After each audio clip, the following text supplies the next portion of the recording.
Halo sahabat Ruang Berdemokrasi, kembali lagi dengan saya Narwan Riyadi. Kali ini kita akan bahas terkait permasalahan debt collector.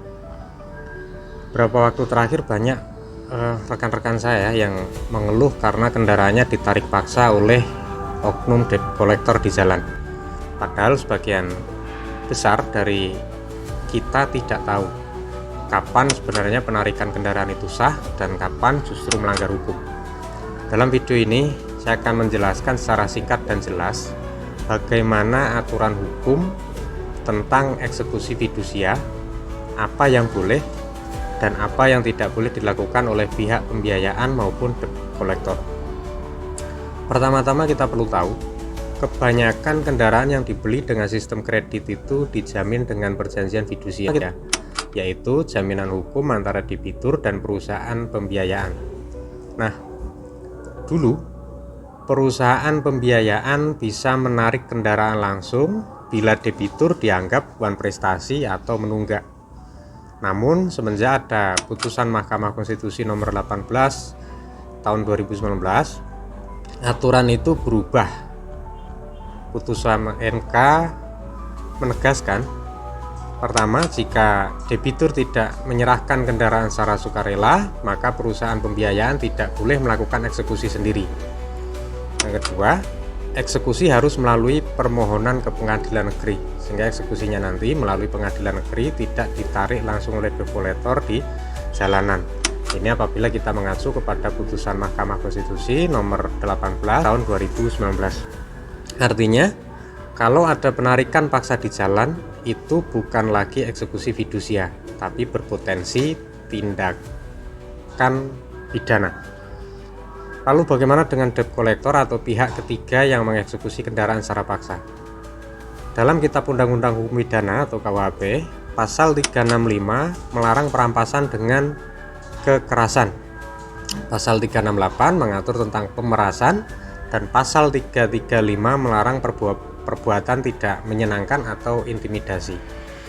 Selain itu, kalau tindakan mereka belum berhasil tapi sudah ada unsur paksaan, bisa masuk ke pasal 53 KUHP tentang percobaan tindak pidana. Sehingga kalau itu baru dalam batas uji coba, untuk menarik kendaraan kita di jalan masih batas negosiasi namun ada paksaan, maka bisa masuk ke pelanggaran pasal 53 KUHP tentang percobaan tindak pidana. Jadi menarik kendaraan tanpa izin dan tanpa kesukarelaan dari debitur bukan penegakan hukum, tapi perbuatan melawan hukum.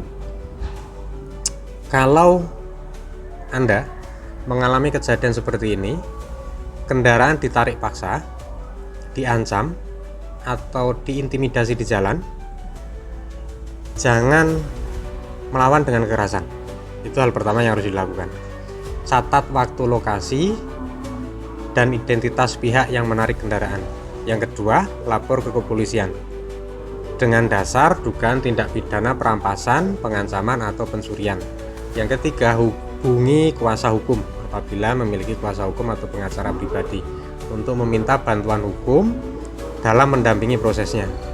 Yang keempat, laporkan ke OJK bila perusahaan pembiayaan diduga menggunakan jasa DC atau debt collector yang tidak berizin atau bertindak di luar kewenangannya atau di luar aturan, maka rekan-rekan bisa laporkan ke OJK. Ingat, masyarakat berhak atas perlindungan hukum.